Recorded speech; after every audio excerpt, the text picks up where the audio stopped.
ಮದುವೆ ನಂತರ ಸ್ವಲ್ಪ ದಿನ ಚೆನ್ನಾಗಿರುತ್ತೆ, ಬಳಿಕ ಪ್ರತಿದಿನ ಇದೇ ಗೋಳು.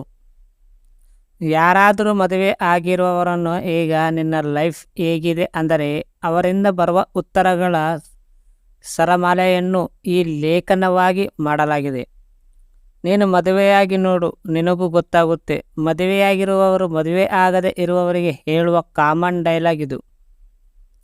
ಎಲ್ಲೋ ಲಕ್ಷ್ಯದಲ್ಲಿ ಒಬ್ಬರು ಮಾತ್ರ ಮದುವೆಯಾದ ನಂತರದ ಖುಷಿಯಾಗಿರಲು ಸಾಧ್ಯ ಎನ್ನುವಂತಿದೆ ಈಗಿನ ನಮ್ಮ ಸಮಾಜ.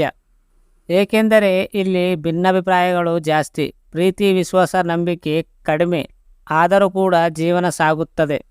ಮದುವೆ ಆಗದೆ ಇರುವವರು ಮದುವೆ ಆಗಿರುವವರ ಜೀವನದಲ್ಲಿ ಏನೆಲ್ಲ ಆಗುತ್ತಿದೆ ಎಂಬುದನ್ನು ತಿಳಿದುಕೊಳ್ಳುವ ಕುತೂಹಲ ಹೊಂದಿರುತ್ತಾರೆ. ಅವರಿಗಾಗಿ ಈ ಲೇಖನ. ಗಂಡಾಗಿರಲಿ ಅಥವಾ ಹೆಣ್ಣಾಗಿರಲಿ, ಮದುವೆ ಆದ ನಂತರದಲ್ಲಿ ಆರಂಭದಲ್ಲಿ ಚೆನ್ನಾಗಿದ್ದ ಹಾಗೆ ಆ ನಂತರದಲ್ಲಿ ಅತ್ತೆ ಮಾವನ ಬಳಿ ಚೆನ್ನಾಗಿರಲು ಆಗಲ್ಲ. ಕೆಲವು ಮನೆಗಳಲ್ಲಿ ಅತ್ತೆ ಸೊಸೆ ಅಮ್ಮ ಮಗಳ ತರಹ ಇರುತ್ತಾರೆ. ಅವರು ನಿಜಕ್ಕೂ ಪುಣ್ಯವಂತರು. ಆದರೆ ಬಹುತೇಕ ಕಡೆ ಇದು ಸಾಧ್ಯವಿರುವುದಿಲ್ಲ. ಅತ್ತೆ ಮಾತು ಸೊಸೆಗೆ ಆಗುವುದಿಲ್ಲ, ಅಳಿಯನ ಮಾತು ಅತ್ತೆಗೆ ಇಷ್ಟವಾಗುವುದಿಲ್ಲ.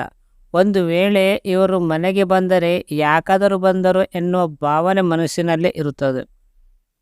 ಮದುವೆಯ ನಂತರದಲ್ಲಿ ಆಫೀಸ್ ಕೆಲಸವನ್ನು ಅಥವಾ ಆಫೀಸ್ ಒತ್ತಡವನ್ನು ಮನೆಗೆ ತಂದು ಇರುವವರ ನೆಮ್ಮದಿ ಹಾಳು ಮಾಡಬೇಡಿ ಎಂದು ಹೆಂಡತಿ ತಾಕೀತು ಮಾಡುವುದು ಉಂಟು.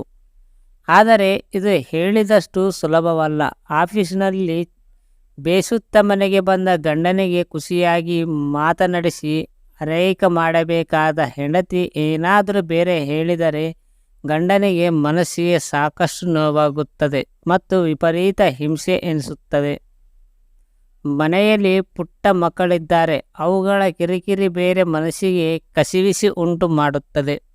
ಮಕ್ಕಳ ಡೈಪರ್ ಚೇಂಜ್ ಮಾಡುವುದರಿಂದ ಹಿಡಿದು ಅವುಗಳ ಪ್ರತಿ ಚಲನವಲನದಲ್ಲಿ ಭಾಗಿಯಾಗಿ ಬೇಕಾಗುತ್ತದೆ. ಈ ವಿಷಯದಲ್ಲಿ ಕೂಡ ಗಂಡ ಹೆಂಡತಿಗೆ ಆಗಾಗ ಜಗಳ ಆಗುವುದು ಉಂಟು. ಜೊತೆಗೆ ಮಕ್ಕಳನ್ನು ಬೆಳೆಸುವ ರೀತಿಯಲ್ಲಿ ಕೂಡ ಇಬ್ಬರಿಗೂ ಮನಸ್ತಾಪ ಬರುತ್ತದೆ. ಆದರೆ ಮಕ್ಕಳ ಮುಂದೆ ಜಗಳ ಆಡುವುದು ಅಷ್ಟು ಸರಿ ಅಲ್ಲ. ಮದುವೆಯಲ್ಲಿ ಕೇವಲ ವಿಲಾಸ ಇದ್ದರೆ ಅದು ಮದುವೆ ಜೀವನ ಎನಿಸಿಕೊಳ್ಳುವುದಿಲ್ಲ. ಯಾರ ನಡುವೆ ಸಲ್ಲಪ ಹೆಚ್ಚಾಗಿರುತ್ತದೋ ಅಂಥವರು ಮಾತ್ರ ಜೀವನದಲ್ಲಿ ನೆಮ್ಮದಿಯಾಗಿರಲು ಸಾಧ್ಯ. ಆದರೆ ಇನ್ನೂ ಸಹ ಕೆಲವೊಮ್ಮೆ ಭಿನ್ನಾಭಿಪ್ರಾಯಗಳು ಬರಬಹುದು.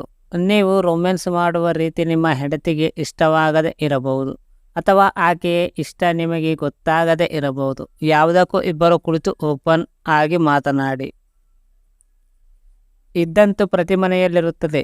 ಎಲ್ಲ ಕೆಲಸವನ್ನು ಹೆಂಡತಿ ಮೇಲೆ ಹಾಕಿ ಗಂಡ ಸುಮ್ಮನೆ ಟಿವಿ ನೋಡುತ್ತಾ ಕುಳಿತಿದ್ದಾರೆ. ಹೆಂಡತಿಯ ಪಿತ್ತನೆತ್ತಿಗಿರುತ್ತದೆ. ಜೊತೆಗೆ ಮನೆಯನ್ನು ಕ್ಲೀನ್ ಮಾಡುವ ಮತ್ತು ನೋಡಲು ಚೆನ್ನಾಗಿ ಕಾಣುವಂತೆ ಇಟ್ಟುಕೊಳ್ಳುವ ವಿಧಾನದಲ್ಲೂ ಭಿನ್ನಾಭಿಪ್ರಾಯಗಳು ಬರಬಹುದು. ಇಲ್ಲಿಯೂ ಸಹ ಜವಾಬ್ದಾರಿಗಳನ್ನು ಹಂಚಿಕೊಂಡು ಸಮತೋಲನವಾಗಿ ನಡೆದರೆ ಜೀವನ ಚೆನ್ನಾಗಿರುತ್ತದೆ. ಗಂಡನಿಗೆ ನಿದ್ರೆ ಹೆಚ್ಚು ಇಷ್ಟವಾದರೆ ಹೆಂಡತಿಗೆ ಶಾಪಿಂಗ್ ಇಷ್ಟ. ಈ ವಿಚಾರದಲ್ಲಿ ಒಬ್ಬರನ್ನೊಬ್ಬರು ಕಂಡರೆ ಇನ್ನೊಬ್ಬರಿಗೆ ಆಗುವುದಿಲ್ಲ. ಇಂತಹ ಹಲವಾರು ವಿಚಾರಗಳು ಅಭ್ಯಾಸಗಳಾಗಿ ರೂಢಿಯಾಗಿ ಇರುತ್ತದೆ. ಆದರೆ ಇವುಗಳನ್ನು ಸಮತೋಲನದಲ್ಲಿ ಒಬ್ಬರನ್ನೊಬ್ಬರು ಒಪ್ಪಿಕೊಂಡು ಅರ್ಥ ಮಾಡಿಕೊಂಡು ಮುನ್ನಡೆದಡೆ ಜೀವನದಲ್ಲೇ ಆನಂದವಾಗಿ ಕಳೆಯಬಹುದು.